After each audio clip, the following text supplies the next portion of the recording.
ஹல்லேலூயா, ஹல்லேலூயா. கர்த்தருடைய பரிசுத்த நாம ஸ்தோத்திரம் உண்டாவதாக. கர்த்தர் இந்த காலை வேளையில் அவருடைய சமூகத்தில் வருவதற்கு, அவரை ஆராதிப்பதற்கு, அவருடைய வேத வார்த்தையை தியானிப்பதற்கு தேவன் நமக்கு ஜீவனை தந்து இம்மட்டுமாய் வழி நடத்திருக்கிறபடினாலே கர்த்தருக்கு மகிமை உண்டாவதாக. ஹல்லேலூயா. எடுத்துக்கொள்ளுங்கள் வேத வசனத்தில் எபிரேயருக்கு எழுதின நிருபம் 4ஆம் அதிகாரம். எபிரேயருக்கு எழுதின நிருபம் 4ஆம் அதிகாரம் 2ஆம் வசனத்தில்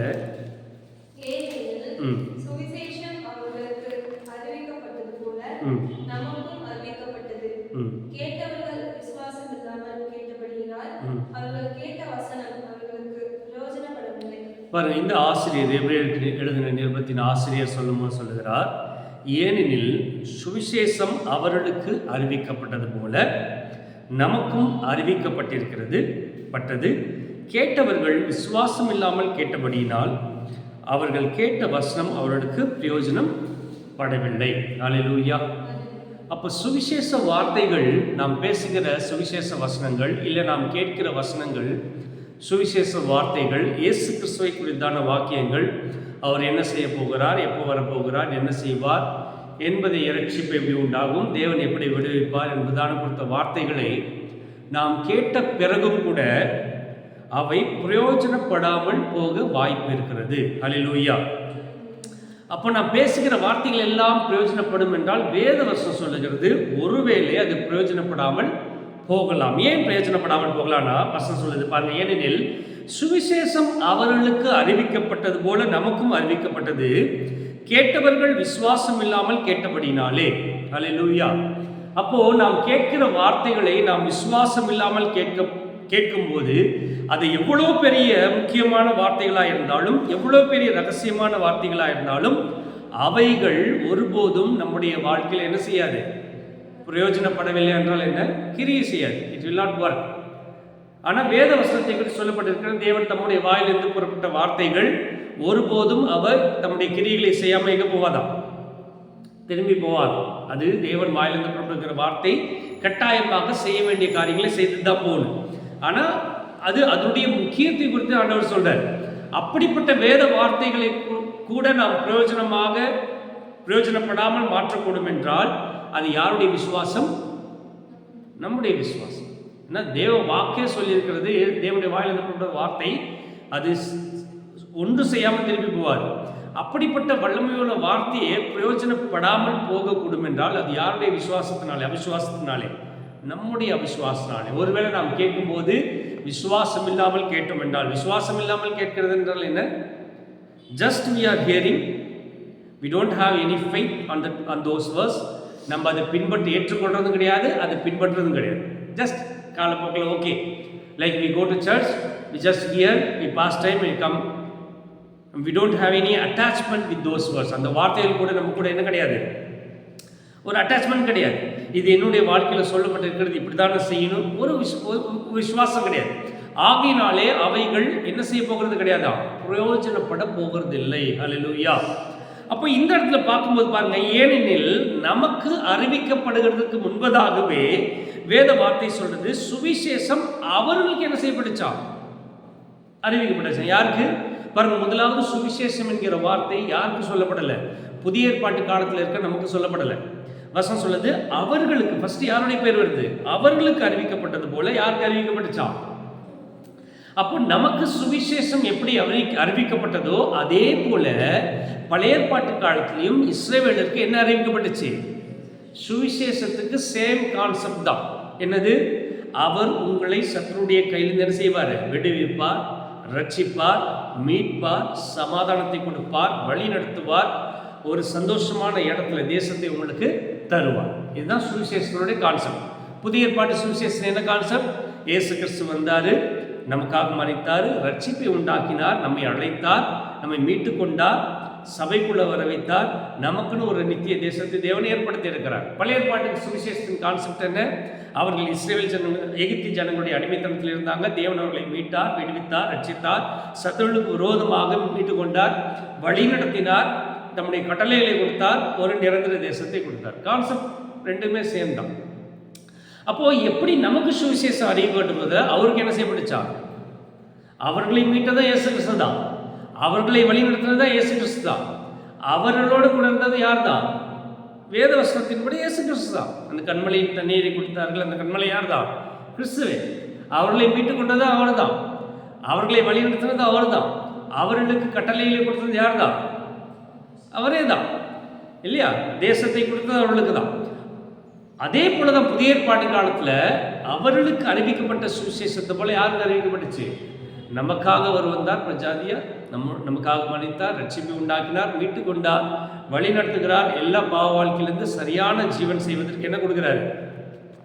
கட்டளைகளை கொடுத்திருக்கிறார், வேத வசனங்களை கொடுத்திருக்கிறார். நம்மை வழி நடத்தி எதை சோதரித்துக் கொள்ள உதவி செய்ய போகிறார்? ஒரு பரமதேசத்தை பரலோகத்திலிருந்து வருகிற எருசலேமை என்ன செய்ய போகிறார்? சுதந்திரிக்க.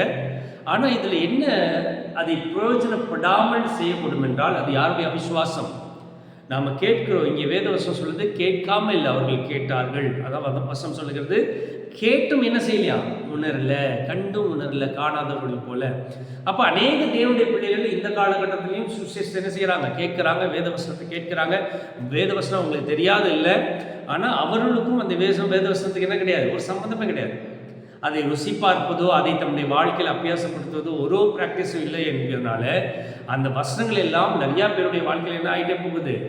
பிரயோஜனம் இல்லாமல் போய்கொண்டே இருக்கிறது, இல்லையா? கற்பாரின் மேல் தூவப்பட்ட விதைகள் போல அவைகள் போய் விழுகிறது இல்லை, கொஞ்சம் முள்ளுள்ள இடங்கள்ல இருக்கிறது போல கொஞ்சம் வளர்கிறது, பிற்பாடு என்ன செய்கிறது கிடையாது, ஒரு பிரயோஜனமும் உண்டாகிறது கிடையாது. ஹல்லேலூயா, இல்லையா? வாசிங்க உபாகமம் 18ஆம் அதிகாரம் 15ஆம் வசனத்தில். உபாகமம் 8ஆம் அதிகாரம் 15ஆம் வசனம். உபாகமம் 18ஆம் அதிகாரம் 15ஆம் வசனம்.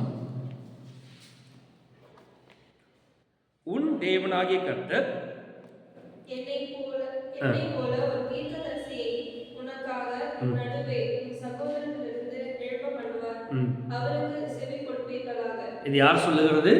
மோசேவே சொல்லுகிறார். உன் தேவனாகிய கர்த்தர் என்னை போல ஒரு தீர்க்கதரிசியை உனக்காக உன் நடுவே உன் சகோதரிலிருந்து எழும்ப பண்ணுவார், அவருக்கு என்ன செய்ய வேண்டுமா? தீர்க்கதரிசன வார்த்தை அப்போஸ்தலர் 3ஆம் அதிகாரம் 22ஆம் வசனத்தில் அதே வார்த்தை சொல்லப்பட்டிருக்கிறது. அப்போ மோசே போல தேவனோடு கூட இருந்து முகமுகமாய் பார்த்த ஒரு தீர்க்கதரிசி இயேசு கிறிஸ்து வரப்போகிறது தெரியும் என்றால் தெரியாது என்று யாரும் சொல்ல முடியாது. ஏனென்றால் இயேசு கிறிஸ்து வரும்போது மருவமலையில் யார் தான் காணப்பட்டது? மோசையும் எலியா தான் காணப்படுறாங்க. இவ்வளோ அருகில் இருந்த எலியா பாருங்க எடுத்துக்கொள்ளப்பட்டான். இவனுக்கெல்லாம் வரப்போகிற இயேசு கிறிஸ்துவை குறித்து தெரியுமா அப்படின்னா தெரியாது என்று நாம் ஒருபோது என்ன செய்ய முடியாது, நிராகரிக்க முடியாது. ஒரு இரட்சகர் வருவார் என்று இஸ்ரவேல் ஜனங்கள் முதற்கொண்டு என்ன செய்தாங்க? சொன்ன அவங்க எதிர்பார்த்து காத்து கொண்டிருந்தார்கள். அப்போ தீர்க்கதரிசிகள் முதற்கொண்டு தேவனோடு மிக அருகாமையில் இருந்த இவர்கள் எல்லாருக்குமே கட்டாயமாக தெரியும் யார் வருவா, மெஸ்ஸியா வருவார், கிறிஸ்து வருவார். மோசே சொல்றா என்னை போல ஒரு தீர்க்கதரிசி என்ன செய்வாரா, வருவார் என்று. அப்போ தீர்க்கதரிசிகளுக்கு பழைய ஏற்பாட்டு காலத்துல முக்கியமாக விசேஷமாக ஒருவேளை சிறிய தீர்க்கதரிசிகளுக்கு சில பேர் சொல்லலாம் அவர்களுக்கு தெரியாம இருக்கும், அவர்கள் பேசின வார்த்தைகள் தேவன் சொன்னார் சொல்லிட்டாங்க. அவங்களுடைய ஒர்க் ஆக்சுவலி அவங்க என்ன செய்யல, ஒரு தீர்க்கதரிசியாய் பிறக்கல, தேவன் தீர்க்கதரிசன வார்த்தைகளை அவர் கொடுத்தார். ஆனா மோசேயை போல ஒரு பெரிய தீர்க்கதரிசி, எலியாவை போல தீர்க்கதரிசி, ஏசாயா போல தீர்க்கதரிசி, இயேசு கிறிஸ்துவை குறித்து முற்றிலுமா எழுதியிருக்கிறார் ஏசாயா. இவர்களுக்கு எல்லாருக்குமே யார் வரப்போகிறது தெரியும், மெஸ்ஸியா வருவார் என்பது குறித்து அழகாக தெரியும், இல்லையா? அப்போ பழைய ஏற்பாட்டு காலத்தில் கூட இயேசு கிறிஸ்துவை குறித்து நன்றாகவே வேத வசனத்தில் இல்லை நியாயப்பிரமாணத்தில் என்ன செய்திருக்கிறார், வெளிப்படுத்தியிருக்கார். பழைய ஏற்பாட்டு காலத்து புத்தகம் யூதர்களுக்கு இருக்கு இல்லையா, அது எப்படி வகைப்பிருப்பாங்க? தனாக் என்று சொல்லுவாங்க இல்லையா. ஃபர்ஸ்ட் தோரா, அப்புறம் நபீம், அப்புறம் கேத்துவே. தனாக் என்றால் நியாயப்பிரமாண புத்தகம், அப்புறம் நபீம்னா தீர்க்கதரிசன புத்தகங்கள், பின்பதாக மீதம் விடுபட்ட இல்லை மீதம் எழுதப்பட்ட புத்தகங்கள். இவை எல்லாவற்றிலும் நாம் பார்த்தோம் என்றால் இயேசு கிறிஸ்து என்கிற ஒருத்தர் வருவார் என்று விசேஷமாக நாம் தாவீதை குறித்து பார்த்தோம் என்றால், தாவீது பாருங்க ஒரு ராஜாவா இருந்து இயேசு கிறிஸ்துடைய மரணத்தை குறித்து கூட என்ன பண்ணிட்டார். அப்ப தாவீதுக்கு தெரியுமா அப்படின்னா இல்லை தெரியாதுன்னு சொல்ல முடியாது. அவனுக்குள்ள பரிசுத்த ஆவி இருந்தார், அவனுக்கு தெரியும் வருவார்னு கிளியரா. அப்போ இந்த தீர்க்கதரிசிகளுக்கு என்ன வேலை? அவர்கள் பார்த்த அந்த தீர்க்கதரிசனத்தை மோசே சொல்வது போல யாருக்கு சொல்ல வேண்டும்? ஜனங்களுக்கு சொல்ல வேண்டும். என்னை போல ஒரு தீர்க்கதரிசி என்ன செய்வார்? எழும்ப பண்ணுவார். அவர் வார்த்தைக்கு என்ன செய்ய வேண்டுமா? செவி கொடுக்க வேண்டும். புதிய ஏற்பாட்டு காலத்தில் அதே சொல்லப்பட்டிருக்கு. அப்போஸ்தலர் நடவடிக்கைகள் 3:22 அது நிறைவேறும். இன்னொரு வார்த்தையை வாசிங்க. சகரியா 9ஆம் அதிகாரம் 9ஆம் வசனத்தில். சகரியா 9ஆம் அதிகாரம் 9ஆம் வசனத்தில் இது சிறிய தீர்க்கதரிசன புத்தகங்களில் பாருங்க. சீயோன் குமார்த்தியே மிகவும் கழிகூறு, எருசலேம் குமார்த்தியே கெம்பீரி, இதோ உன் ராஜா உன்னிடத்திலிருந்து வருகிறார். அவன் நீதி உள்ளவரும் ரட்சிக்கிறவரும் தாழ்மையுள்ளவரும் கழுதியின் மேலும் கழுதை குட்டி ஆகிய மரியின் மேலும் என்ன செய்வாராம்? அப்போ சிறிய தீர்க்கதரிசன புத்தகங்களில் கூட தீர்க்கதரிசி சொல்லியிருக்கிறார், யார் வரப்போகிறது? இதோ ஒரு ராஜா வருகிறார். அல்லேலூயா. அப்புறம் ஆதியில் இருந்த மோசே முதற்கொண்டு கடைசியாக இவர்களான சகரியா தீர்க்கதரிசனம் முதற்கொண்டு எல்லாருக்கும் தெரியும் யார் வரப்போகிறது? மேசியா வரப்போகிறார். இயேசு கிறிஸ்து வரப்போகிறார். அவர் எப்படிப்பட்டவர், எப்படி வருவார் என்று எல்லாத்தையும் இல்லையா? நீங்கள் ஏசாயா எடுத்துக்கொண்டா ஏசாயா 53ஆம் அதிகாரம் 2ஆம் வசனம் வாசிங்க. ஏசாயா 53 2ஆம் வசனம்.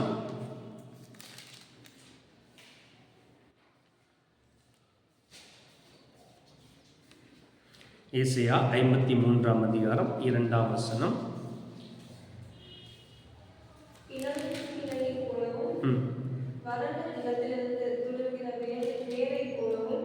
அவனுக்கு முன்பாக எழுதுகிறார்.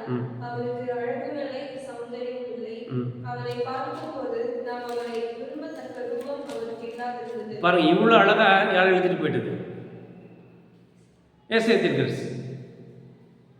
முற்றிலுமாக இயேசு கிறிஸ்து எப்படி பாடுபடுவார், எப்படி அடிக்கப்படுவார், அந்த ஊழியக்காரன் எப்படி இருப்பார், அடிபடுகிற ஊழியக்காரன் யார் எழுதிட்டு போயிட்டா? ஏசாயா தீர்க்கதரிசனம் முற்றிலுமாக எடுத்தால் அவர் சமய ராஜ வம்சத்தில் பிறப்பார், சமயா இருப்பார்னு எழுதப்படல. அவருடைய தோற்றம் முதற்கொண்டு எப்படி அடிக்கப்படுவார், எப்படி பாடுபடுவார் என்பதை கிளியராக எங்கே சொல்லப்பட்டிருக்கிறது? வேதவசனத்தில் சொல்லப்பட்டிருக்கிறது.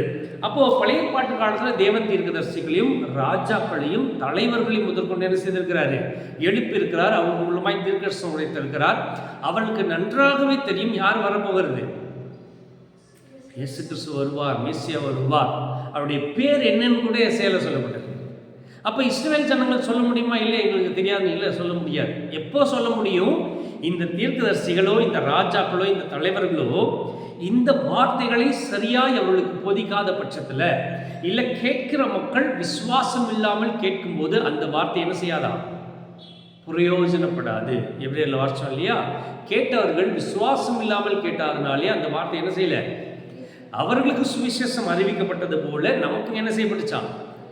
நம்மளும் நிறைய பேர் கேட்குறோம், வருகிறோம், இஸ்ரவேல் தேசம் போல நம்ம சபையில் இருக்கோம். ஆனால் விசுவாசம் இல்லை என்றால் எப்படி இஸ்ரவேல் ஜனங்களுடைய வாழ்க்கையில் அது பிரயோஜனம் இல்லாமல் போச்சோ அதுபோல் நம்முடைய வாழ்க்கையில் என்ன செய்யப்பட போகிறதில்ல.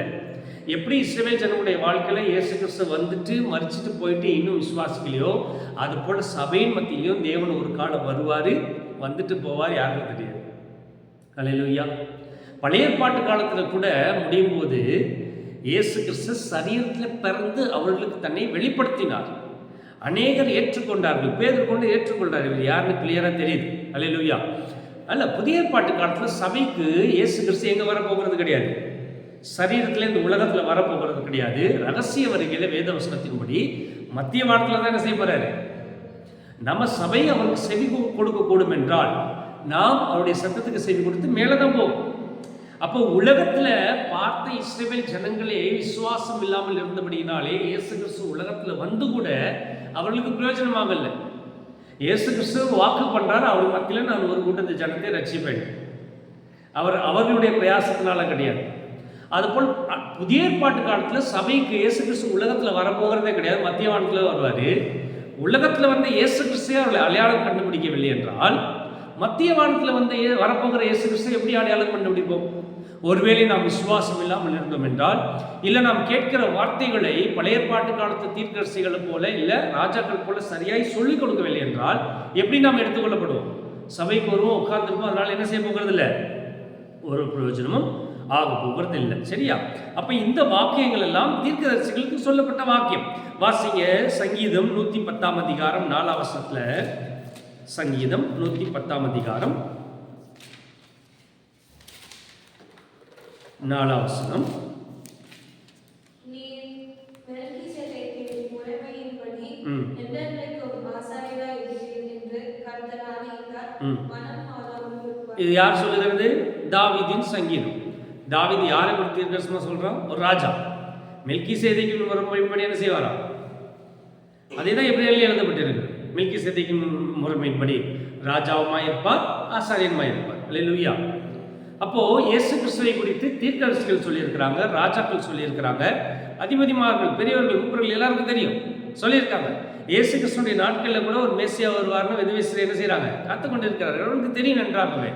ஆனால் எங்கே ப்ராப்ளம் அப்படின்னா, வேத வசனத்தின்படி ஒருவேளை சுவிசேஷம் அவர்களுக்கு அறிவிக்கப்பட்டது போல உங்களுக்கு அறிவிக்கப்பட்டிருக்கிறது, ஆனால் விசுவாசம் இல்லாமல் கேட்டால் அந்த வார்த்தை ஒருபோது என்ன செய்யப்பட போகிறது இல்லை, பிரயோஜனம். பாருங்க, வேத வாக்குடைய அருமை என்னன்னா, வல்லமை என்னன்னா, பரலோகத்தில் இருக்கிற தேவன் சொல்லுகிற வார்த்தை ஒருபோதும் தன்னுடைய கிரியைகளை செய்யாமல் திரும்பி போகவே போகாதாம்.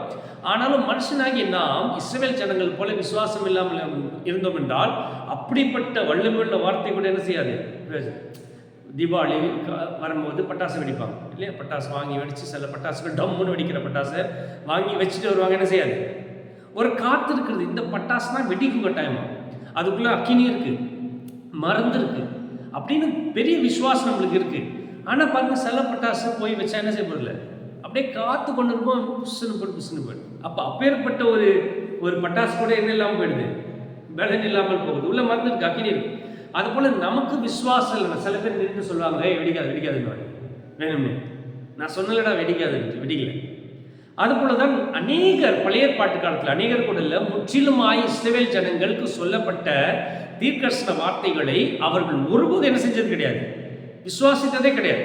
இப்போ புதிய ஏற்பாட்டு காலத்தில் அநேக கிறிஸ்தவ சபைகளில் தேவ வார்த்தைகள் அவங்க என்ன செய்யல, விசுவாசிக்கிறதே கிடையாது. யாருக்கு குறித்தான வார்த்தைகள்? இயேசு கிறிஸ்துவை குறித்தான. மெசியா வருவார் இல்லை, செருபாபேல் காலங்களில் இருந்துச்சு. நேபுகாத்நேசர் மூலமாக அடிமைத்தனத்தில் போனாங்க. தேவன் வருவார், விடுவிப்பார், உங்களுக்கு என்று ஆலயம் கட்டப்படும், எல்லாம் இருந்துச்சு இல்லையா? அது போல இப்பவும் இயேசு கிறிஸ்து வருவார், மறுபடியும் மத்திய ஆகாயத்தில் சபை எடுத்துக்கொள்ளப்படும் என்று சொல்லப்படுகிற வார்த்தைகளை விசுவாசம் இல்லாமல் இருந்தோம் என்றால் அது ஒருபோது என்ன செய்யாது. அப்போ ரெண்டு சைட்லேருந்து ப்ராப்ளம் வரலாம். ஒன்று, கேட்கிற வார்த்தைகளை தீர்க்கதரிசிகளோ ராஜாக்களோ இல்லை ஆசாரியர்களோ சரியாய் போதிக்கவில்லை என்றால் நமக்கு அது பிரயோஜனப்படாது. ரெண்டாவது, கேட்கிற நாமும் விசுவாசம் இல்லாமல் கேட்டோம் என்றால் அதுக்கு என்ன செய்யாது. ஏன் அப்படி செஞ்சாங்க? தீர்க்கதரிசிகளுக்கு வல்லமையுள்ள வார்த்தைகள் கிடைத்தும் கூட அவர்கள் என்ன செய்யலையா, அவர்கள் ஒருபோதும் அந்த வார்த்தைகளை சரியாய் சொல்லிக் கொடுக்கவில்லை. சரியா? எடுத்துக்கொள்ளுங்கள், எரேமியா 2ஆம் அதிகாரம் 8ஆம் வசனத்துல, எரேமியா 2:8.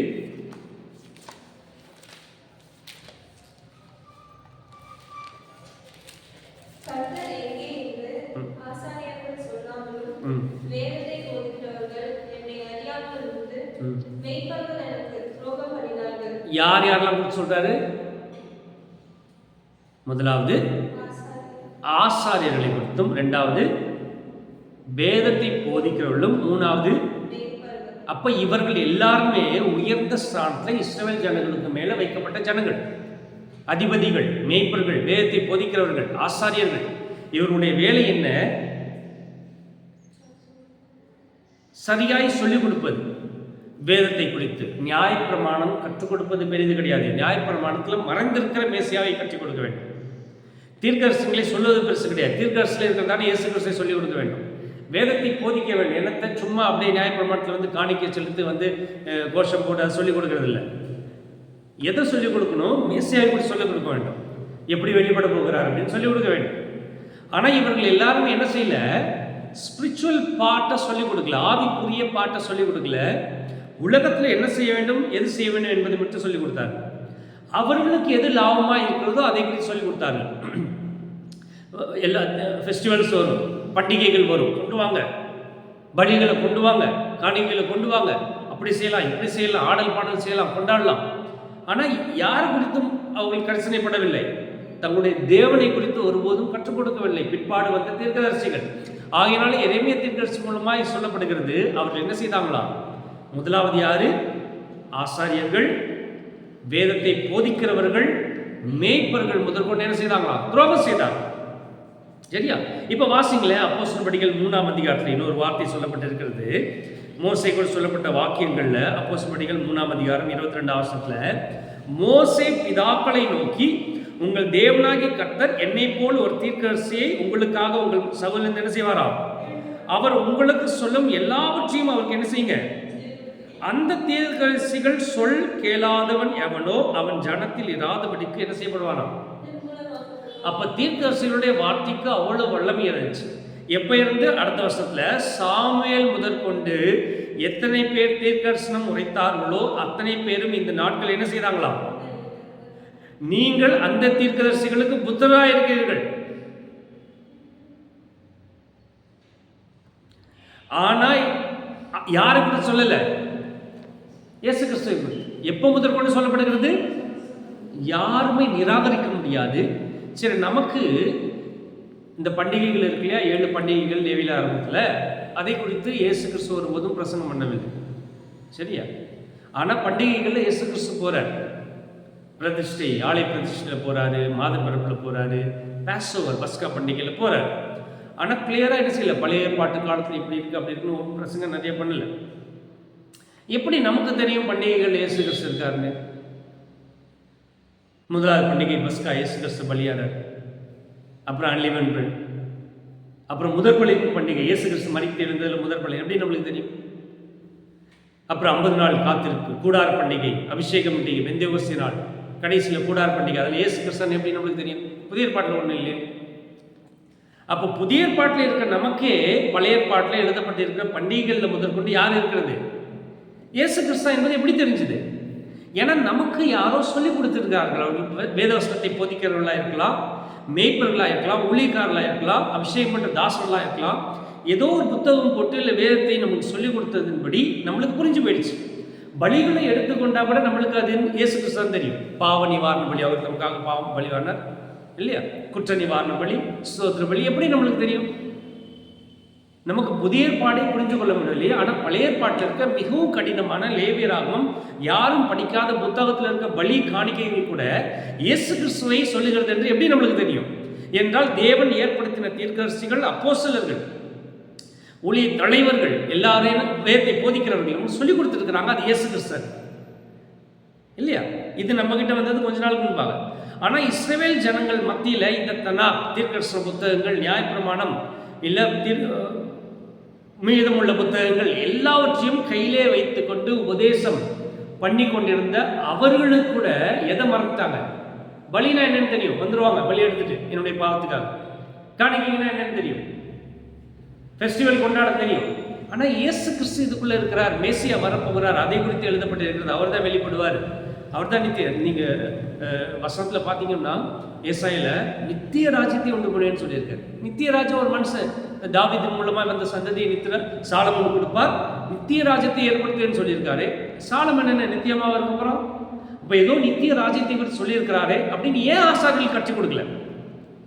கற்றுக் கொடுத்த சில எரேமியா, எஸ்ஐயா, எசேக்கியேல் போல தேவ ஊழியக்காரர்களே அவங்க என்ன செய்ய ஆரம்பிச்சிட்டாங்க?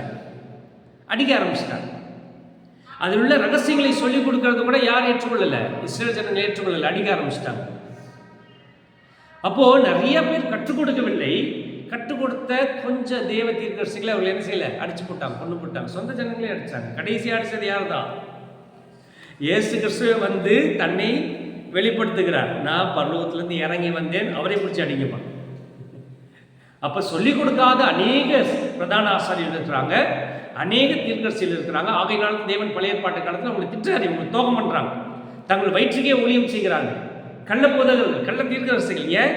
அந்த விசேஷமான காரியத்தை சொல்லிக் கொடுக்க வேண்டிய தீர்க்கதரிசிகளோ ஆசாரியர்களோ அதை சொல்லிக் கொடுக்கவே இல்லை. அவங்களுக்கு தேவையில்லை என்னது?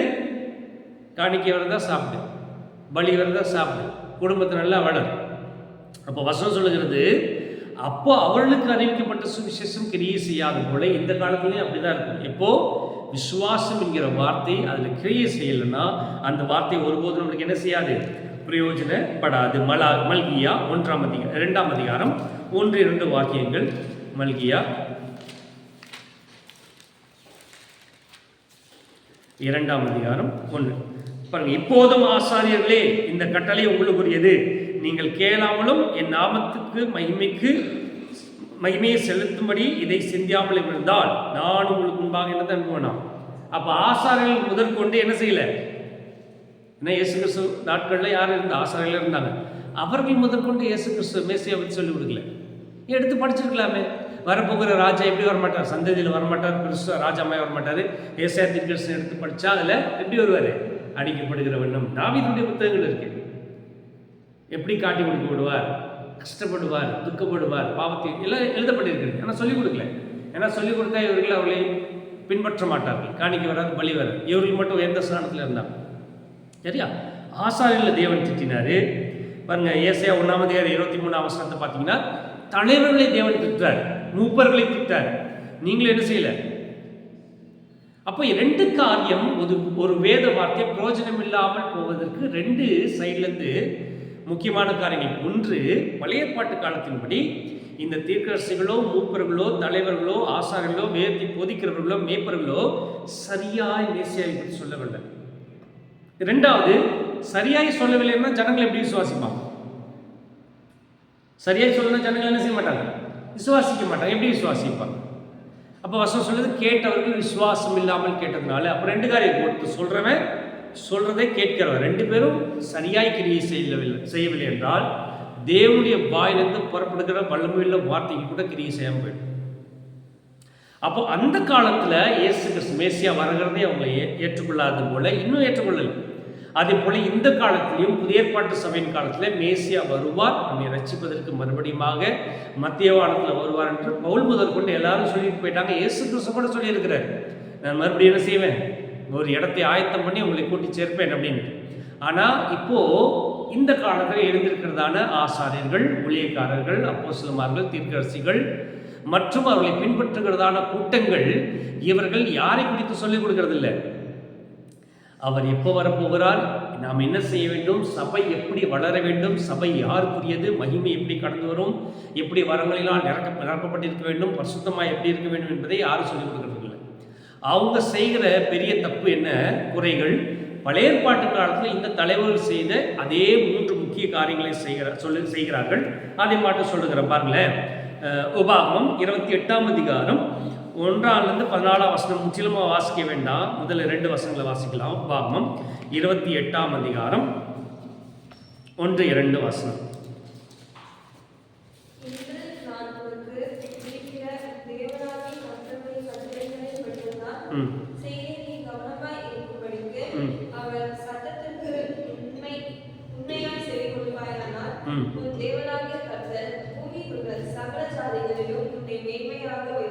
எதை குறித்து சொல்லப்பட்டிருக்கிறது முற்றிலுமா வாசிங்கன்னா, எப்படி ஆசீர்வதிக்கப்படுவார்கள் என்று எங்க சொல்லப்பட்டிருக்கிறது. நீ உண்மையாய் செவி கொடுத்தால் உன்னை தேவன் கட்டாயம் என்ன செய்வார், உன் வீட்டிலே ஆசீர்வதிக்கப்படுவ, போகும்போது ஆசீர்வதிக்கப்படுவ, வரும்போது ஆசீர்வதிக்கப்படுவ. இது வேதத்துக்கு பொறுப்பானது கிடையாது, இது வேதத்தில் இருக்கிறது தான். தேவன் ஆசீர்வாதத்தை கட்டாயம் வச்சிருக்கிறார். ப்ராஸ்பரிட்டி மெசேஜ்னு சொல்லுவாங்க இல்லையா? நீ சரியாய் வந்தா சபைக்கு, சரியாய் வந்தா சபைக்கு வேத வார்த்தை காணிக்கை கொடுத்தா, சபைக்கு தசபாகம் செய்தால் இந்த காலத்துக்கு போதுகிறது இல்லையா? அவர்கள் உண்மையாக இருக்கிறார்களோ இல்லையோ என்பதை குறித்து ஒரு கவலை கிடையாது. நீ தசமாக கரெக்டாக கொடுக்குறியா, நீ காணி கரெக்டாக கொடுக்குறியா, சபைக்கு வந்துடுறியா, நியூ இயர்க்கு வந்துடுறியா, எல்லாத்தையும் பார்ட்டிசிபேட் பண்ணுறியா, ஆண்டவர் கட்டாயமாக ஒன்று என்ன செய்வார், ஆசீர்வதிப்பார். இன்னும் சங்கீதம் 112 அதிகாரம் பாருங்களேன், 1-2 வசனங்களில், அல்லேலூயா, கர்த்தருக்கு பயந்து அவருடைய கட்டளையில் மிகவும் பிரியமாயிருக்கிற மனுஷன் பாக்கியவான், அந்த சந்ததி பூமியில் பலத்திற்கும் செம்மையானவர்களின் வம்சம் என்ன செய்யப்படுவான். 3 வசனத்தில், ஆசையும் ஐஸ்வர்யமும் அவன் வீட்டில் இருக்கும், அவனுடைய நீதி என்றென்றைக்கும் என்ன செய்யுமா. அப்போ தேவ ஊழியக்காரர்கள் இந்த காலத்தில் என்ன செய்கிறாங்க அப்படின்னா, அவன் உண்மையாக இருக்கணுமா, பயந்துருக்கணுமா, கட்டளையில் பின்பற்றணுமா ஒன்றும் சொல்லிக் கொடுக்குறது இல்லையா. ஏன்? ஏன்னா உங்களுக்கே தெரியாது, சொல்லிக் கொடுக்கறது கிடையாது. நீங்கள் பேசுகிற வார்த்தைகளாக என்ன, தேவன் உன் வீட்டில் ஐஸ்வர்யத்தை கொண்டுவார், ஆசீர்வாதத்தை கொண்டுவார், நீ போகும்போது தேவன் பாதுகாப்பார், அப்படி பண்ணுவார், இப்படி பண்ணுவார், பரலோக வாசல்கள் திறக்கும் உனக்கென்று அல்லேலூயா சொல்லுங்க அப்படின்னு எல்லாத்தையும் என்ன செய்யறது, ஆசீர்வாதத்தின் உபதேசங்களை சொல்லி அவர்கள் எவ்வளோ உண்மையாக இருக்கிறார்கள், அவர்கள் எவ்வளோ இயேசு கிறிஸ்துக்கு அருகில் செல்கிறார்கள், எவ்வளோ பரிசுத்தாவியானவர் வல்லமையில் வளர்கிறார்கள், எவ்வளோ சுவிசேஷம் சொல்கிறார்கள், எதுவும் கிடையாது. உங்களுக்கு பழைய பாட்டு காலத்து ஆசிரியர்கள் போல மேற்கொள்ளும் போல உங்களுடைய வயிற்றை என்ன செய்து கொள்ள வேண்டும், திருப்தியாகி கொள்ள வேண்டும். அப்போ முதலாவது அவங்க செய்கிறது என்ன, ஆசீர்வாத உபதேசங்கள் எல்லாவற்றிலும் பெரிய கிடக்கிறது, தப்பு கிடையாது. ஏன்னா வேத வசனத்தில் தேவன் ஆசீர்வதித்திருக்கிறார், தப்பு கிடையாது. பட் அவர்கள் பாதி தான் சொல்லிக் கொடுக்குறாங்க, பரிபூர்ணத்தை ஒருபோது என்ன செய்யறது கிடையாது, அந்த வார்த்தைகள் நீங்கள் கூட பார்க்கலாம், நீங்கள் யூடியூப்ல வச்சு கூட பாருங்க. அவங்க பேசுகிறாங்க, தேவன் உன்னை என்ன செய்வார், ஆசீர்வதிப்பார் மகளே, தேவன் உன்னை சின்ன சின்ன வருகிற புதிய தேவ ஊழியக்காரர்கள் கூட அதே டோனை ஆரம்பிச்சிட்டாங்க. இதில் நிறைய பேர் ஏமாறுகிறது யார் தான், புதுசாக வருகிறது ஏமாந்து போயிடுறாங்க. இல்லை வந்தா என்ன செஞ்சிடும், தேவன் உன்னை கட்டளை, தேவன் உனக்கு செய்வார். எக்ஸாமினேஷனில் நாங்கள் ஜெபிச்சா உனக்கு நீ என்ன செஞ்சிருவேன், கவலைப்படாத, பாஸ் ஆகிடுவேன். எல்லாமே ஏமாற்று வேலை. இதை பின்பற்றி ஒரு கூட்ட ஜனங்கள். முதலாவது ப்ராஸ்பரிட்டி நியூஸ். ரெண்டாவது பாருங்களேன், அதே உபாகமத்தில் 8ஆம் அதிகாரம் 7-9 வசனங்கள். உபாகமம் 8ஆம் அதிகாரம் 7-9 வசனங்கள்.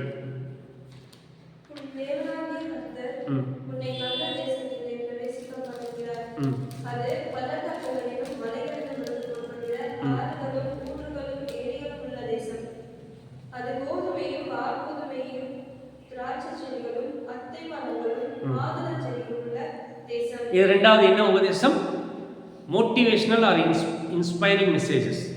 ஒரு மோட்டிவேட் பண்ணுறது இல்லையா. அங்கே வசனம் சொல்லப்படுது, இஸ்ரவேல் ஜனங்களுக்கு நீ போய் கானான் தேச சுதந்திரத்து கொண்டு அங்கே என்ன இருக்கும், மலைகள் இருக்கும், பள்ளத்தாக்கள் இருக்கும், பழங்கள் இருக்கும், கனிகள் இருக்கும், ஆசீர்வாதம் இருக்கும். கானான் தேசம் பாலும் தேனும் ஓடும், அங்கேருந்து தண்ணி வரும், இங்கேருந்து நதி ஓடும், நீ ஆசீர்வதிக்கப்பட்டு பாய். மோட்டிவேஷன். அப்போ எல்லாருக்கும் என்ன செஞ்சிடலாம், மேற்கொள்ள இல்லையா. ஒரு ஒரு ஒரு இடத்துக்கு போகிறோன்னா அதான சொல்கிறேன், பிள்ளைங்களுக்கு சூப்பராக இருக்கும், மெரினா பீச் போகலாம், அங்கே போனால் தண்ணி வரும், அப்படியே கூட்டமாக இருக்கும், அங்கே அது கிடைக்கும் இது கிடைக்கும், போய் என்ஜாய் பண்ணலாம், தட்ஸ் ஃபைன். ஈவன் பைபிளில் கூட இருக்க மோட்டிவேஷனல் அது இன்ஸ்பிரேஷனல் ஸ்பீச்சஸ் இல்லையா.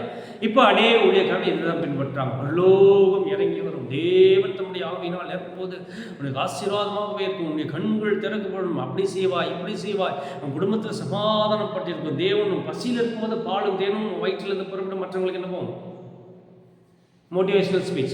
அந்த டோன் கூட நீங்கள் கவனித்து பார்த்தீங்க ஊழியக்காரங்க எல்லாருக்கும் சேம் டோன், எல்லாருக்கும் சேம் டோன். அப்படியே பண்ணுவார், அப்படியே பண்ணுவார். மக்களே, ஜனங்களே, இப்பொழுது தேவன் ஏன் வாழ்க்கையில் செய்தானோ வாழ்க்கையில் செய்ய மாட்டாரா? எல்லாம் தந்திரமாய் பேசுகிற வலுசற்பத்தின் ஆவிகள். ஆக்சுவலாக அவங்களுக்கு தெரியல. மோட்டிவேஷனல் இன்ஸ்பிரேஷன் தப்பான தப்பு கிடையாது. பட் எது வரைக்கும் உனக்கு ஆசீர்வதிச்சிட்டே இருப்பேன். போரில் போகிறவங்களே என்ன ஆசீர்வாதம் இருக்கும், யுத்தத்தை செய்கிறவங்களுக்கு என்ன ஆசீர்வாதம் இருக்கும், சாப்பிட்றதுக்கு சாப்பாடு இருக்காது, காயங்கள் பட்டிருக்கும், தலைவலி வரும், உடம்பு வலி வரும். அதற்கு பின்பதாக கூட சத்ரு வரும்போது என்ன செய்யணும், போராடி ஜெயிக்கணும். அதுதான் யுத்தம். அதுதான் யுத்தமாக வேதவசனம் சொல்லுகிறது. ப்ராக்டிக்கலாகவே அதான் யுத்தம். ஆனால் உனக்கு மட்டும் நாம் தேவனுடைய சமூகத்தில் இருக்கும், யுத்தத்தில் கடந்திருக்கும், நீ சும்மா இரு, மாற்றி விடுறது. ஏன்னா தேவன் சொல்லியிருக்கிற, நீ சும்மா இருந்து நானே தேவனுடைய காலம். ஆனால் புதிய ஏற்பாடு காலத்தில் நம்ம சும்மா இருக்க முடியும். சபையில் இரவும் பகலும் ஜெபிக்க வேண்டும், வீட்டில் இரவும் பகலும் ஜெபிக்க வேண்டும். சத்துருக்கு விரோதமாக ஒன்றை பற்றியே நீ யோசிக்கணும். மற்றவர்கள் வெளியில் பாருங்கள், எத்தனை பேர் பாவத்தில் வாழ்ந்துட்டு இருக்காங்க, எத்தனை பேர் அடிமைத்தனத்தில் இருக்காங்க, எவ்வளோ அசுத்தம் இருக்குது. அப்போ தான் உனக்கு வைராக்கியம் வருச்சு. எப்பொழுதுமே இந்த நம்ம எல்லாம் அடையாளம் கண்டுபிடிச்சு கொடுக்கணும். ஊழியக்காரர்கள் மக்களை எப்படி ஏமாத்தல, இன்ஸ்பிரேஷன் மோட்டிவேஷனல் ஸ்பீச். அவர்கள் பேசும்போது அவர்கள் வாயிலேருந்தே என்ன புறப்பட்டு போயிடும். அவங்க பேசுகிற பேச்சில் கானான் தேசத்துலேருந்து பாலும் தேனும் ஓடுகிற மாதிரி அவங்க வாயிலேருந்து என்ன புறப்பட்டு போகுது, பாலும் தேனும் ஓடி அப்படியே மக்கள்ல சரீரத்தில் புல்லரிச்சு போய் உட்காந்துருக்காங்க. அப்பா என்ன வாட்டி. மூணாவது பாருங்க என்ன ஸ்பீச் பண்ணுறாங்க. அதில் 18ஆம் வசனத்தில் 8ஆம் அதிகாரம் 18ஆம் வசனம்.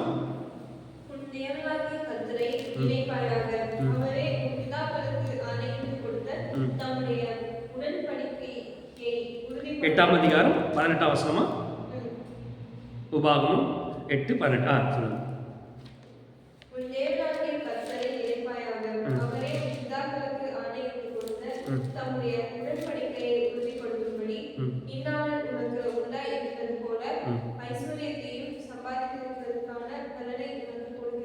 மூணாவது என்ன ஸ்பீச்சு, 2 சாமுவேல் 12ஆம் அதிகாரம் 1-4 கூட இருக்கு. மூணாவது என்ன ஸ்பீச்சு, இமோஷனல் ஸ்பீச். என்னது, இமோஷனல் பிக்சர்ஸ். எப்படி, தேவன் உனக்கு கொடுத்துருக்கிறாரு பாரு, எல்லாத்தையும் தேவன் தானே கொடுத்துருக்கிறாரு. உனக்கு இருக்கிற எல்லாமே, நல்ல மனைவி தேவன் கொடுத்துருக்காரு இல்லையா, உனக்கு நல்ல பிள்ளைகளே கொடுத்துருக்காரு இல்லையா. Emotional speech. அப்படியே அவங்கள மனசு இவனை பாவத்தை விட்டு திருப்பி கொண்டு வரதுக்கு என்ன ஸ்பீச்சு, இமோஷனல் ஸ்பீச். பார்த்தியா, அநேக பேருக்கு சாப்பாடுக்கு வழி இல்லை, உனக்கு ஒரு வேறு சாப்பாடு கொடுத்துருக்காரு இல்லையா, உனக்கு ட்ரெஸ்ஸு கொடுத்துருக்காரு இல்லையா, பாரு ஏசு கிறிஸ்து உனக்காக வந்து சிலுவையில் மதிச்சுன்னு இவனுக்கு பேசுகிற பேச்சில் யாரையும் வாங்கிடுவாங்க. ஏசு கிறிஸ்துவே பரலோகத்தில் இருந்து பார்ப்பாருப்பா, என்னடா நானே சிலுவையில் தூங்கும்போது ரொம்ப தைரியமாக இருந்துட்டேன், இவங்க என்ன குறித்து என்ன செய்கிறாங்க, இவங்க பேச்சில் பேசல யார் கடலேருந்து தண்ணி வந்துடும். இயேசு கிறிஸ்துவின் கண்கள்லேருந்தே தண்ணி வந்துடும். அவ்வளோ இறந்து இயேசு கிறிஸ்து நெஞ்சில் குத்தும்போது, கைகளில் குத்தும்போது, மகனே அந்த நரம்பெல்லாம் கிழிஞ்சிருக்கும் தெரியுமா தெரியுமா? இமோஷனல் ஸ்பீச்சஸ் தப்பு கிடையாது. ஏன்னா தேவனே வந்து யோசுவாவுக்கு சொல்லியிருக்கிறார், நான் மோசையோடு கூட இருந்தது போல் யார் கூட இருப்பேன். மோட்டிவேஷனல் ஸ்பீச் பண்ணியிருக்கார், தப்பு கிடையாது. எல்லா இடத்துலையும் தேவன் இதை என்கரேஜ் பண்ணுறார். be it a prosperity message or inspirational motivational message or emotional message, there is no problem. But this alone will not bring any transformation in your spiritual life. இது மாத்திரமே உங்களுடைய ஆவிக்குரிய வாழ்க்கையில் என்னத்தை கொண்டு வராது? டிரான்ஸ்ஃபர்மேஷன் கொண்டு வராது. அவர்கள் சுதந்திரித்தது உலகத்தில் உள்ள கானான், நாம சுதந்திரிக்கப்படுகிறது பரலோகத்தில் உள்ள பரலோகத்திலிருந்து இறங்கி போகிற புதிய அரசிலே. அவர்களுக்கும் நமக்கும் வித்தியாசம் இருக்கிறது. கேட்ட வார்த்தைகள் சேம் தான்.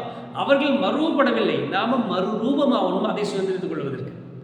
அந்த இமோஷனல் ஸ்பீச்சோ, ப்ராஸ்பரிட்டி ஸ்பீச்சோ, இல்லை இன்ஸ்பிரேஷனல் ஸ்பீச்சோ, மோட்டிவேஷனல் ஸ்பீச்சோ, அது தவறு கிடையாது. But alone these preachings will not bring any transformation in our body. நம்முடைய இம்மார்டல் பாடி ஆபத்திற்கு என்ன செய்ய முடியாது, மாறுவதற்கு இந்த வார்த்தைகள் ஒரு பிரயோஜனமும் கிடையாது. ஏதாவது பிரயோஜனப்படுமா? இதே தான் பழைய பாட்டு காலத்து தீர்க்கதரிசிகள் ஆசாரியர் செஞ்சாங்க.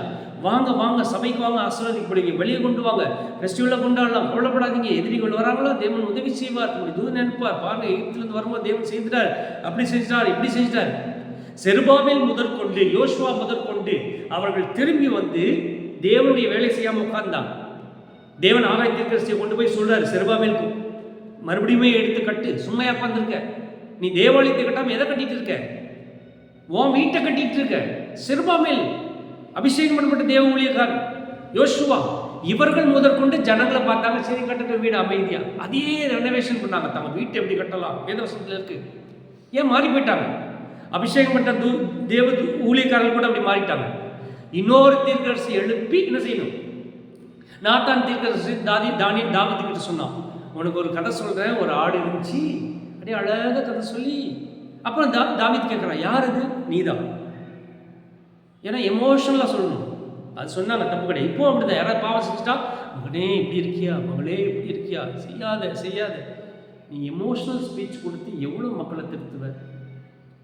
அப்போ ஒரு குறிக்கோள் புரிஞ்சு போயிடுது. வேதம் சொல்லுகிறது, இவ்வகையான ஊழியங்களை செய்கிறவர்கள் மேசியாவை குறித்து போதிக்கல, அவர்கள் தங்களுடைய வயிற்றுக்கே ஊழியம் செய்தார்கள். முரட்டாட்டமான ஜனங்களை உற்பத்தி செய்தார்கள். அவர்கள் கள்ள தீர்க்கதரிசிகளும் கள்ள போதவர்களும். இப்போ எடுத்து பாருங்க, எல்லா ஊழியர்களும் அதான் செய்கிறாங்க. சபையில் கூட்டம் சேர்வதற்கு either emotional speech, prosperity message or inspiration, motivational, இதே சொல்லி சொல்லி சொல்லி சொல்லி எப்படி ஆதி காலத்தில் வலு சர்ப்பம் வந்து மோட்டிவேஷனல் ஸ்பீச், ப்ராஸ்பரிட்டி மெசேஜ் இல்லை இன்ஸ்பிரேஷன் எல்லாத்தையும் சேர்த்து ஒருத்தன் பேசணும், அவன் பேர் தான் வலு சர்ப்பம். லூசிஃபர்னு சொல்லுது வேத வசனத்தில் நம்ம விசுவாசிக்கிறோம். அந்த வலு சர்ப்பம் வந்து இது மூணையும் கலவையாக சேர்த்தா யார்கிட்ட சொல்லி கொடுத்துச்சு? ஏவாள் கிட்ட. இது சாப்பிடும் நாளிலே ஏவாள் மடிஞ்சு என்ன பண்ணிட்டா? சாப்பிட்டுட்டு யார் இழுத்தா? புருஷன் இழுத்தா. இப்போ எல்லா ஊழியக்காரர்களும் இதே வேலை தான் செய்கிறாங்க. இவங்க செஞ்சு எப்படி அந்த காலத்தில் வலு சர்ப்பம் லேடிஸை ஏமாத்திச்சோ அதே போல் எல்லா சபையிலையும் ஸ்திரீகளை ஏமாற்றி வச்சு இவங்க தான் உட்கார வச்சுருக்காங்க. சபைகளில் பாருங்கள், முற்றிலுமா லேடிஸ் தான். மகளே கவலைப்படாத, இன்று உனக்கு உடம்போலியா தேவன் உன்னை ஆசீர்வதிப்பார், கவலைப்படுவார், துக்கெல்லாம் மாற்றுவார். ஒரு கவலை கிடையாது. உன பட்டினி இன்னைக்கு மாறிச்சுன்னா நீ பரலோகம் போவேன்னு போக மாட்டேன். It's a temporary thing. உனக்கு காசில் ஆண்டவர் புருஷனுக்கு நல்ல வேலை கொடுத்தாரு, அதனால நீ பரலோகம் போவேன்னு போக மாட்டேன். உனக்கு இன்னைக்கு காசு நாளைக்கு காசு கொடுத்தார போக மாட்டேன். வியாதி இருக்கு, நாளைக்கு வியாதி சுகமாடிச்ச போவியா? போக மாட்டேன். These alone will not bring any transformation in your body. இது மாத்திரமே உடைய வாழ்க்கையில் என்னத்தை கொண்டு வராது? மறுரூபத்தை கொண்டு வராது. இப்போ ஊழியக்காரர்கள் எல்லாம் அந்த வலு சர்ப்பத்தை போல பேசி பேசி அன்பா பேசி தேவன் பரலோகத்திலிருந்து பனி போல இறங்கி வருவார், கரங்களை தட்டி தேவன் மைமைப்படுத்துவோமான இந்த பெண்கள் எல்லாரும் இல்லை, எல்லாம் லவ தட்டி எதுக்கு உட்காந்துருக்காங்கன்னு தெரியல. வசனமும் தெரியாது, வார்த்தைகளும் தெரியாது. இந்த வார்த்தையை கேட்டு கேட்டு பனி போல தேன் போல உன் காதில் விழுகிற வசனத்தை கேட்டு கை தட்டிட்டு வருஷம் ஃபுல்லாக உட்காந்து முடிஞ்சுது. வாழ்க்கை ஃபுல்லாக உட்காந்துருக்காங்க. இயேசு கிறிஸ்துவனுடைய சீசனில் 3 வருஷம் டிரான்ஸ்ஃபர் பண்ணி வசனத்தை கற்றுக் கொடுத்து என்ன செஞ்சுட்டாரு? போய் ஊழியம் செய்ய அமைச்சிட்டாரு. நான் இருக்கிறவனுக்காக போயிட்டு வா. இவர்கள் ஆத்மாக்கள் வெளியே போக விட மாட்டாங்க, இடிச்சு கற்றுக்கணும். அப்படியே கட்டி வச்சுக்கணும். மற்ற ஊழியக்காரர்களை ஏற்றுக்கொள்ளாத, அவர்கள் ஊழியக்காரர்களே கிடையாது, இது செய்யாது அது செய்யாது. டோட்டலா 99.9% especially in Tamil Nadu they are all are frauds. There is no problem in telling. எல்லாரும் ஃப்ராடு. அபிஷேகம் இல்லை நிறைய பேருக்கு. அநேக ஊழியக்காரர்களுக்கு அபிஷேகம் கிடையாது. ஆனால் ஜனங்கள் ஈனமானவர்களை பிரதான ஆசாரியரை ஏற்படுத்தினது போல் அஞ்ஞானிகள், அது போல ஈனமானவர்கள் எல்லாம், அபிஷேகம் படாதவங்க, ரட்சிக்கப்படாதவங்க எல்லாம் சபையில் உட்காந்துருக்காங்க. ஊழியக்காரர்கள் பெரிய பெரிய ஊழியக்காரர்களாக உட்காந்துருக்காங்க. அபிஷேகம் இல்லை, இமோஷனல் ஸ்பீச்சஸ். நீ கொடுக்குற சாப்பாடும் நீ கொடுக்குற அற்புதமும் அஞ்ஞானிகள் சபைகளில் நடக்குது. அஞ்ஞானிகள் இருக்காங்களே அங்கே கூட நடக்குது. அது அவங்களை மாற்றிடுமானா மாற்றாது. அது போல தான் ஒன்றையும் மாற்றாது. இந்த இஸ்ரவேல் ஜனங்கள் இருக்கிற அதிபதிகள், ஆசாரியர்கள் எல்லாருமே இந்த காரியத்தை செஞ்சாங்க ஒழிய மேசியை குறித்து கற்றுக் கொடுக்கல. ஆகையினாலே இயேசு கிறிஸ்து வரும்போது ஜனங்களுக்கு ஒன்றும் புரியல, இவரா அப்படின்ட்டு ஏற்றுக்கொள்ளல. அதிலிருந்து ஒரு கூட்டம் ஏற்றுக்கொண்டாங்க இவர்கள். ஈவன் 12 சீசர்கள் இருக்கார்களே இயேசு கிறிஸ்து கூட, அந்த சீசர்கள் கிட்ட இயேசு கிறிஸ்து கேட்கிறார், நான் யார் என்று யாருக்கு தெரியாது. அவரோட கூட சீசர்கள் அவர் செய்கிற அற்புதங்களை அடையாளங்களை பார்த்தவர்கள் முதற்கொண்டு அவர் யாருக்கு தெரியல, ஒரே ஒருத்தருக்கு தான் தெரியும். அது யாரு? பேதுரு. சீசர்களுக்கு மனசு கூட தெரியல. மறிச்சு உயிர் தெழுந்த பிறகு தான் தெரியுது. தன்னுடைய பாடுகளை மரணத்தை குறித்து இவர் சொல்லிட்டு தான் இல்லையா? நம்ம சபையில் நோ பாடுகள் நோ மரணம், மறுரூபம் கிடையாது, பரிசுத்தம் கிடையாது, ஒன்றும் கிடையாது, அபிஷேகம் கிடையாது, வரங்கள் கிடையாது, தரிசனங்கள் கிடையாது, விஷன்ஸ் கிடையாது. இன்னொரு வசனத்தில் நீங்க பார்த்தீங்கன்னா தன்னுடைய மனசுல இருக்கிற யோசனைகளை என்ன செஞ்சிடறாங்களா? தீர்க்கதரிசனமாய் சொல்லுகிற தீர்க்கதரிசிகள் ஜெபிக்கும் போது அவங்களுடைய வார்த்தைகளை பாருங்க, அப்படியே அவங்களை பார்க்கறதுக்கு வலுசப்பமா இருக்கும். இந்த ஜனங்களுக்கு எப்படி தெரியலன்னு தெரியல. அப்படியே தேவ தூதர்கள் இறங்கி வருகிறார்கள் மத்தியில. எல்லா லேடிஸும் ஆயிரமான தூதர்களை பார்க்கிறேன். இப்போ விசேஷமா யார் எழுதுறது? நிறைய லேடிஸ் எழுதிட்டாங்க. விமன்ஸ், யங்ஸ்டர்ஸ், பொண்ணுங்க, பசங்க, லேடிஸ், விமன்ஸ் முன்னாடி நின்று தப்பில் ஆண்டோட நின்னுக்கும். ஆனால் நீ போடுற கோடு அப்படியே ஜனங்களே இப்பொழுது நான் பார்க்கிறேன் தூதர்களை பார்க்கிறேன். எப்பா தூதர்களை பார்க்கிறேன். நீ ஒருபோது அபிஷேகம் பண்ணல. அபிஷேகம் என்னன்னு உனக்கு தெரியல. வார்த்தை ஜாலங்களை, மாய ஜாலத்தை நீ கற்றுக்கொண்ட வலுசற்பத்தின் ஆவியுடையவர்கள் இவர்கள் உன் மத்தியில் கடந்து வராம அக்கினி அக்கினி அக்கினி அக்கினி என்னடா ஏமாத்து. தேவன் உன்னை பார்த்தாலே தெரியுது உங்களுக்குள்ள அபிஷேகம் இல்லை. ஸ்திரீகளை முற்றிலுமாய் ஏமாற்றி வைத்திருக்கிறார். ஏன்னா வேதத்தில் பார்த்தா ஃபர்ஸ்ட் பிசாசு யாரும் ஏமாத்தினான்? ஸ்திரீகளை முற்றிலுமாய் ஏமாற்றி. எல்லா சபைகளும் ஸ்திரீகள் தான் பெருகி கிடக்கிறாங்க, ஏமாற்றுகிறாங்க. மோட்டிவேஷனல் இங்கே நம்ம ஊர்லேயே இருக்காங்க, சென்னையிலே. அவங்க பேச்சில் ஒரு ஆவி இருக்காது, ஆனால் மோட்டிவேஷனல். ஜனங்கள் யார்கிட்ட வேணாலும் கேளுங்க, அங்கே தான் போகணும். மோட்டிவேஷனல். சில பேர் ஐயாவை பின்பற்றுறாங்க. அதே போல அவருக்கு அபிஷேகம் இருந்து அவர் செஞ்சார். நீ ஏன் ஏமாத்துற? நீ ஆண்டோடைய அநேக தேவ ஊழியக்காரருடைய பிள்ளைகள் அபிஷேகம் பெறாதவர்கள், தேவ அழைப்பு பெறாதவர்கள், அந்த ஊழியக்காரங்க அழைப்பு பெற்று தேவ தரிசனம் பெற்று கஷ்டப்பட்டு பாடுபட்டு முழங்கால் இன்னும் வந்தாங்க. இன்றைக்கி அவங்களுடைய பிள்ளைகள் அதை எடுத்துக்கொண்டு தரிசனம் இல்லை, அழைப்பு இல்லை, உன் சபைக்கு உங்கள் அப்பாவுமே நீ ஏமாத்துற. அதே மாதிரி பேசு. ஏமாற்றுக்காரர்கள். எப்படி அந்த நாளிலே இயேசு கிறிஸ்து வந்து போனது அவங்களுக்கு தெரியாது, அதே போல இந்த நாட்களிலே இயேசு கிறிஸ்து வந்துட்டு போவார் யாருக்கும் தெரியாது. இதுதான் சபையுடைய நிலைமை. வேதவசனம் சொல்லுங்கள். ஹல்லேலூயா. அப்ப இந்த 3 காரியங்களை, prosperity messages, motivational message, inspirational, emotional space சபையில நிரப்பப்பட்டிருக்கிறது இல்லையா? யாரும் சொல்லிக் கொடுக்கறது இல்லை பிசாசை எப்படி ஜெயிக்கிறது. பிசாசை எப்படி ஜெயிக்கணும்? போன்னு சொன்னா என்ன செய்வாங்க? நீ தேவனுடைய பிள்ளை, உனக்கு முன்னாடி பிசாசு என்ன செய்யாது? நிற்காது, போயிடும். நீ போனாவே போயிடும். அது ஜெயமா? இயேசு கிறிஸ்து பிசாசை ஜெயிச்சது உபவாசம் பண்ணி அவருக்கு முன்பதாக பிசாசு வந்து 3 வாட்டி என்ன செய்யறான்? சோதிக்கிறான். இயேசு கிறிஸ்து வார்த்தையை சொல்றார். வார்த்தை சொன்ன என்ன ஆயிடுது? அவர் விட்டு கொஞ்ச காலம் போயிடுச்சு. அது ஜெயமா? இல்ல சிலுவையில தம்முடைய மரணத்தினாலே மரணத்துக்கு அதிகாரியாகி பிசாசனை தோற்கடிச்சாரா? நிறைய பேர் கற்றுக் கொடுக்குறது. போனா போயிடும், ஆளாளுக்கு போ. ஏசு சொன்னாங்க போ பிசாசு. பேதுரு பார்த்து கூட இயேசு சொன்னார் அப்பளை இப்போ சாத்தானே. ஜெயமா? இல்ல. That is casting out demons. Casting out demons. Is there a possibility that it may come again? Yes. வேதவசனம் இயேசு சொல்லியிருக்கிறார், அவைகள் போய் மறுபடியும் நீ அலங்கரிக்கப்பட்டிருந்தால் தனியாக வராது 7 பேர் என்ன செய்யும்? நம்மளுக்கு போனா அது போயிடும் தேவனுடைய சமூகத்தினால். அப்புறம் அதை பற்றி ஒரு கவலையும் கிடையாது. சாப்பாடு கிடைக்கவனுக்கு, ட்ரெஸ் கிடைக்கவனுக்கு, ஒரு ஜபம் இல்லை. கூட்டத்தோட கூட்டம் சரி கும்மி அடிக்கணும். எல்லாரும் அவங்க பேசுகிற அந்நிய பாஷையே வாசம் கிடையாது. ஆக்சுவலி ஏமாற்றுகிறாங்க எல்லாரும். ஒரு ஊழியக்காரங்களை பார்த்து அவங்க பேசுகிற அந்நிய பாஷை மக்கள்லாம் நிரம்புறாங்க. நான் அது கமெண்ட் கூட போட்டேன். நீங்கள் பிசாசை கூப்பிட்றீங்க அந்த பாஷையில், அதோட மீனிங் தெரியாது. பிசாசு கூப்பிட்றாங்க வான்ட்டு. மக்கள் லவலவலன்றாங்க. என்ன அருவருப்பான சபைகளை இஸ்ரவேல் ஜனங்களை போல ஏற்படுத்தி வச்சுட்டீங்க.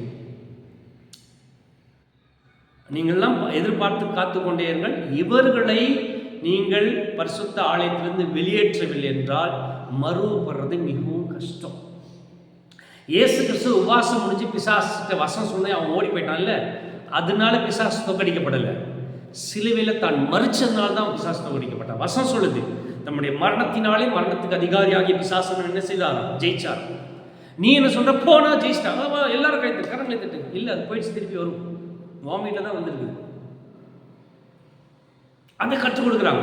போ போ உதிச்சல்ல போயிடுது. அது போல உன்னை பற்றி நல்லா தெரிஞ்சு வச்சிருக்குது. இந்த ஊழியக்காரன் போனால் அப்படியே கீழே தள்ளி விட்டு பக்கத்தில் நின்றுருப்பேன். ஊழியக்காரன் சந்தோஷமாயிடுவான், வீடியோவில் எடுப்பான், போடுவான். இந்த ஊழியக்காரன் அற்புதங்களை செய்யணும்ட்டு திருப்பி எங்கே உட்காந்துப்பேன். அது அப்படின்னு யாருக்கும் தெரியுது?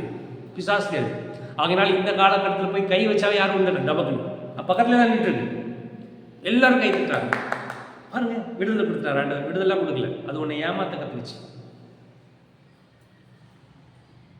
அப்படி சுகம் உண்டாயிடும். ஏமாத்த கட்டுச்சு. உனக்கு சுகம் கிடைச்சி, உனக்கு சாப்பாடு கிடைச்சி என்ன செய்ய போகிற? அதனால பரலோகத்துக்கு போகவே இல்லை. பட்டினியாக கிடந்து சாகும். ஆண்டுடைய சமூகத்தில் முழுங்கால் கூட்டிகிட்டு கதல், காலையில் இரவு ஜெபம் பண்ணு, அபிஷேகத்தை பெற்றுக்கும். அப்படி பரலோகத்துக்கு போவேன்னா போவேன்.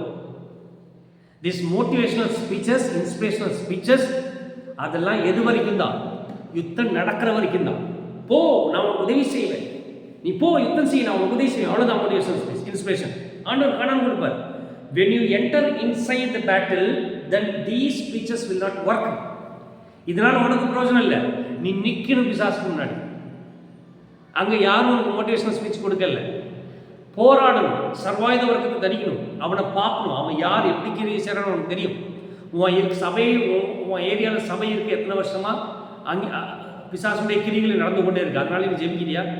எதுவும் ஜெபிக்கலையே. நீ அதிகமாக பெருகி கொண்டே இருக்கு. என்ன பண்ணிட்டு இருக்க நீனு? ஊழியக்காரன் கேவலமாக ஊழியம் செய்கிறாங்க. இந்த இடத்துல இவ்வளோ கேவலமாக கிறிஸ்துவ சமுதாயம் மாறுன்னு தெரியல. வர புது ஊழியக்காரர்களை அப்படியே மாற்றி விட்டுறாங்க. அவங்களுக்கு தெரிஞ்சு போச்சு, இப்படி மாதிரி பேசுனா என்ன செஞ்சிடறாரு. சில ஊழியக்காரர்கள் இருக்காங்க, அவங்க கஷ்டப்பட்டு ஊழியம் செய்கிறாங்க, அவர்களே அறிய மாட்டாங்க, யாரும் போக மாட்டாங்க. சிறு பிள்ளைகள் கூட சில பேர் கஷ்டப்பட்டு எழுந்திருக்கிறாங்க, அவங்க அப்படியே அமைக்கணும். பிசாசுக்கு விரோதமாக கூட இவங்க போக மாட்டாங்க, ஆனால் யாருக்கு விரோதமாக போயிடுவாங்க. ஊழியக்காரங்க ஒருத்தர் பாட்டு பாடிட்டு வந்தார், முண்டு கட்டிட்டு தலைகில நின்ட்டாங்க. இப்போ எல்லாரும் சந்தோஷம், அப்பா அவன் தப்பு செஞ்சுட்டான்ப்பா. இவனு புதுசாக வராரா, விடக்கூடாது, விட்டா என்ன ஆகிடும்? அரசியல்வாதிகள் செய்கிற மாதிரி புது கட்சிகளை விடக்கூடாதுன்ற மாதிரி இவங்க உட்காந்துட்டுருக்காங்க. ஒரு ஸ்பிரிட் இல்லை, கத்துறாங்க, கூச்சலிடுறாங்க, ஒரு ஸ்பிரிட் கிடையாது, ஆவியானவரே கிடையாது. இதை புரிந்து கொள்ளாத ஒரு ஸ்திரீகள் கூட்டம் இந்த காலத்தில் சபைகள் இருக்குது. அது அவங்களை டிரான்ஸ்ஃபார்ம் பண்ணாது. அல்லேலூயா. நம்மளுக்கு என்ன? Motivational inspiration, these speeches are only in the place of peace. எங்கே பீஸ் நிற்கிறோமா அது வரைக்கும் தான். நீ பேட்டில் கிரவுண்டுக்குள்ளே போயிட்டா உன் மூலையில் மோட்டிவேஷனும் வேலை செய்யாது, இன்ஸ்பிரேஷன் வேலை செய்யாது, எதுவும் வேலை செய்யாது. Just you. இப்போ இயேசு சிலுவையில் தொங்குறாரு, பிசாசு தொங்கடிக்கிறது. கவலைப்படாத மகனே அப்படின்னு தேவன் சொல்லியிருப்பார். கவலைப்படாத, ஒன்றும் இல்லை. அவருக்கு ஏற்கனவே சொல்லிட்டாரு, தமக்கு முன் இருக்கிற மகிமையின் பொருட்டு அவமானத்தை already it has been dot to him. அவ்வளோதான். அந்த இடத்துல ஒரு மோட்டிவேஷனல் கிடையாது. காய் அவர் தான் படணும், அடி அவர் தான் படணும், அவர் தான் ரத்தம் சிந்தணும்.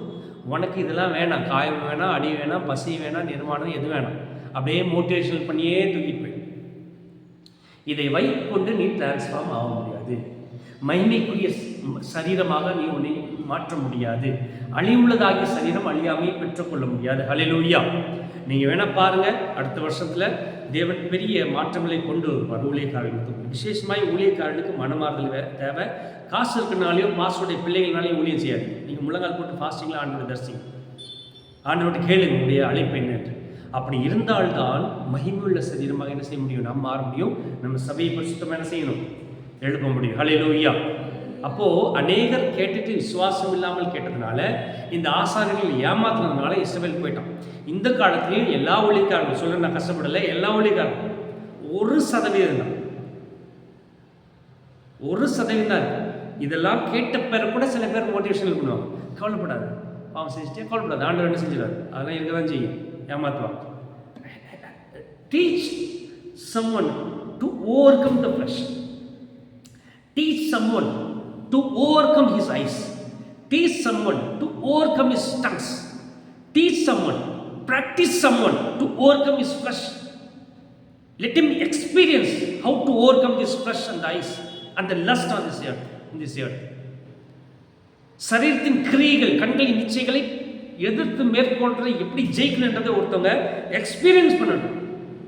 இந்த மோட்டிவேஷனல் ஸ்பீச்சோ இன்ஸ்பிரேஷனோ prosperity will not help you to overcome your flesh, to overcome sin.